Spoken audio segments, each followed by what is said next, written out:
Hi, and welcome to CryptoBiography. I'm your host, Brandon Starr. This is episode 432 of CryptoBiography, and it's part 5 of The Spotter, and here we go.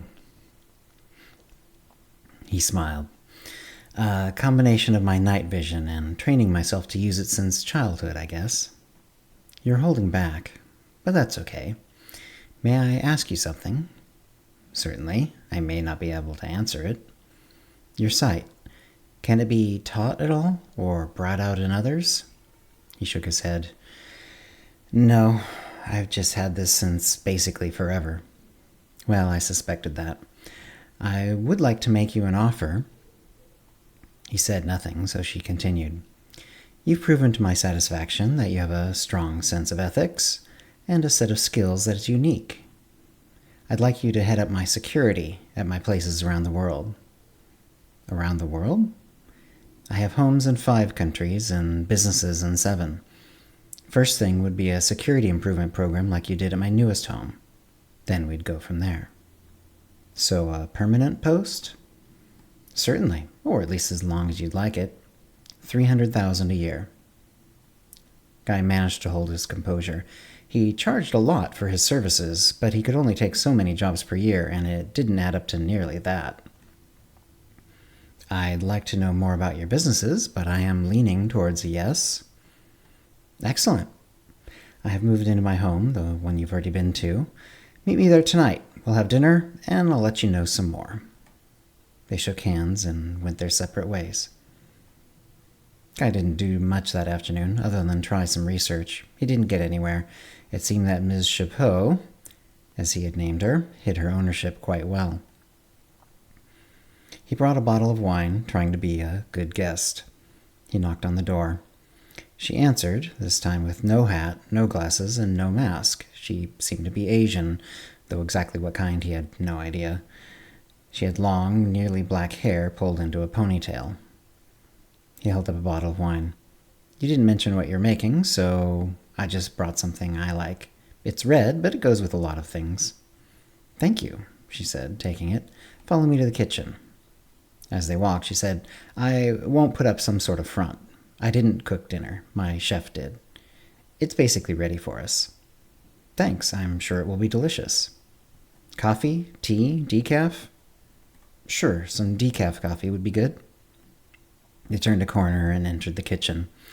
There's a pot on the stove. It was one of those newer stovetops that was flat glass. There was a nice savory smell in the air. Smells good. What are we having? Beef stew. I know, not too fancy, but my chef makes it better than any other I've ever had. Decaf, you said? Yes, Guy said. There were 2 coffee cups on the stovetop opposite the stew pot. Normally this wouldn't mean much to him. There was a warning light on the stove that indicated the stovetop was hot, but that would be because of the stew, which was still being warmed. If he had normal vision, it would simply look like a normal situation. The heat warning light was on, but because of the stew. But his heat vision showed something different. The cups were on top of one of the burners. It wasn't on, not right now, but it had been on very recently. To normalize, the cups could have been any temperature, but to Guy, the cups and the surface under them were clearly extremely hot. Someone, presumably his hostess, had turned the heat on, then turned the burner off, probably just before coming to the door. Why?